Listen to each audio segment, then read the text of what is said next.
Manchester United 5, Leicester City 2. Goals galore, mate. How ironic is that? How ironic is that you know, Eric basically lost his job, obviously overall for being 14th, but the way that we lost against West Ham was we just couldn't score, and the ball just wouldn't stop going in today. Do you know what I mean? Loads of goals, man. 7 goals today, and some of the goals that went in. I mean, Casemiro's one was an absolute worldie, by the way. Worldie. If Ronaldo does that, we're talking about, you know what I mean? We're talking about that for ages. If one of the top draw attackers have a strike like that goes in the top corner like that, like Casemiro did, we're talking about it for a long time. But other than that, well, Bruno's goal in the second half was good. But there was some proper jing-bang goals going in. You know, some of the goals we were conceding, ball hitting off Dalot, then Connor Cody getting it. Was it Casemiro's second? He heads it against both posts. It managed to get back to him so he can lash it in the net. Dalot to Garnacho, ain't gonna lie, I haven't seen loads of replays, but that looked like it could have been offside. Steve Cooper was going mad.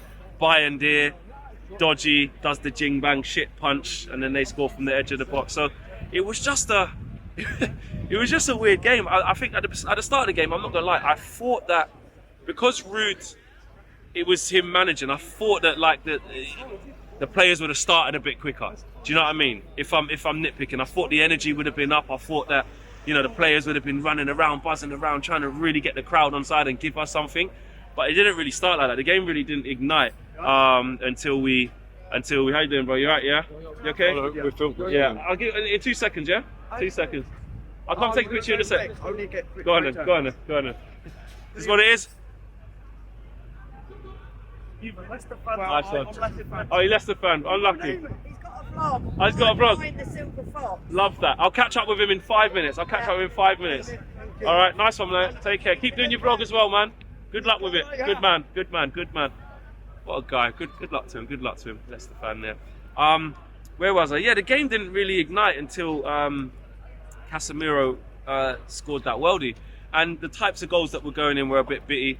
I think it was one of those where Ruud didn't change too much. You know, he went strong. We've got enough time to kind of recover for Chelsea. I feel like they just did the job. Like this, and the weird thing about this game is this is probably a game that even if Erik ten Hag was still here, even after what happened that Sunday, we probably would have beaten Leicester in the Carabao Cup. You know, maybe not 5, maybe not 5-2, but we probably would have beaten them. So there's not a lot to take from it. I just feel that Ruud got the team organised. They went and did their job. They're a professional. If I'm singling out people for praise, I think Casemiro definitely today was the first goal that he scores was incredible. He should have had a hat-trick actually. Bruno got fortunate with the free kick, but you know he was creating. He was doing well. I feel like Xerxes in the first half just wasn't at it. There wasn't movement from him. There wasn't sort of that sort of trying to impress, you know. I know Ruud's not going to be here for a long time, but I wanted him to just grasp that opportunity. We know that Rasmus is the starting striker, so I wanted him to see a little bit more. But second half, he came alive a little bit, had a couple of shots, started dropping off the front when Rasmus came on, and he played in a 10 as well. Garnacho kept going. He got his goal, which he deserved. He probably needed that. You know, after missing so many chances at West Ham, and in general, he hasn't been, you know, very, very clinical. But he worked well, and I just look. Leicester come here, make load of changes. We did what we were supposed to do to that Leicester team. You know, there's going to be bigger tests. Well, look at Chelsea. That's the big test. I think they've lost 2-0 tonight, but that was their B team. They're ready for the Premier League game, and we have to be as well. I think Ugarte, he's starting to, you know, warm up a little bit. He was good he is good at intercepting. I'll give him that. He's good at winning the ball back. He gets his toe in there, or he gets a little challenge in there that has a changeover in possession.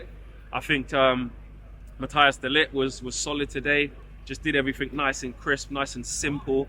And Leicester, yeah, they just didn't really trouble us loads. And the goals that they did score, I know their first goal to get back into it 2-1 was a good strike, but that was from a Bayern Deer mistake. That shouldn't have happened. And the free kick, the set piece that they had where they kind of went, then stopped, and then I think Casemiro heads it onto Dalot, and then it goes to Connor Cody. It's just a rubbish goal.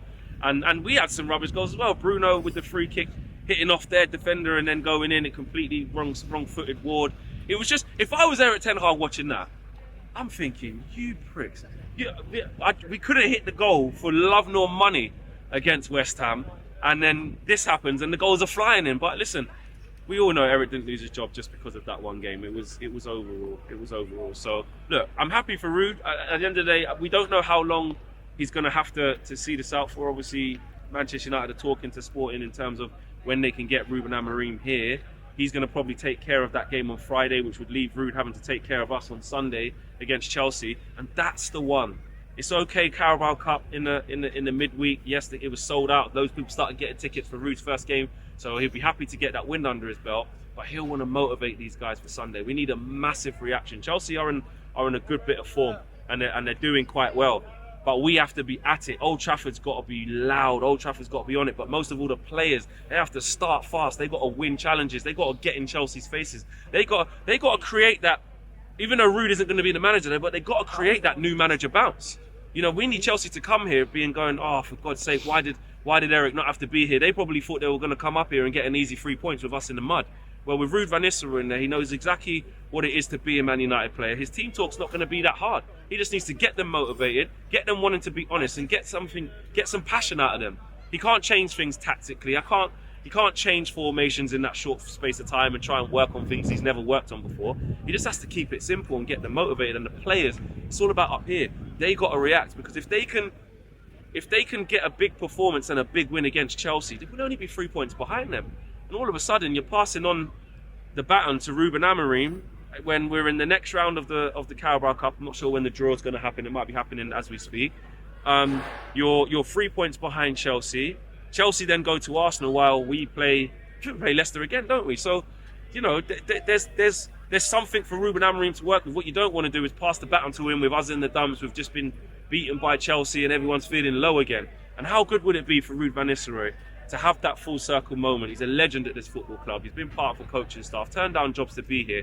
How amazing would it be if he could sign off, if that is going to be his last game, with a win against Chelsea? It would just be brilliant. Just how when Michael Carrick stabilised us, you know, that he deserved that moment. When Giggs was in temporary charge, he got a couple of wins as well. I think I remember that. So you want to look after your own, don't you? And we know that it's not going to be, can Ruud do the job and get the job on a long-term purpose? We know it's going to be Ruben Amorim, but these players got to show up. They got to show up. So today, I'm pleased. Goals galore. You know, that's all we wanted. I wanted to see goals. Wanted to be excited. The excitement was a bit weird because some of the goals were awful. But listen, just get the job done. Get into the next round and get in the hat and see who we get. And Ruud van Nistelrooy's done his job. He's won us our first game under him, and hopefully he can win us the second. The man of the match, I'm going to give it to Casemiro, because that strike was just ridiculous. I don't think anyone expected him to put that in the top corner, and he goes and gets his second. Could have got a third. Casemiro, and he got a hat-trick. How bad is that? So yeah, I'll give it to Casemiro.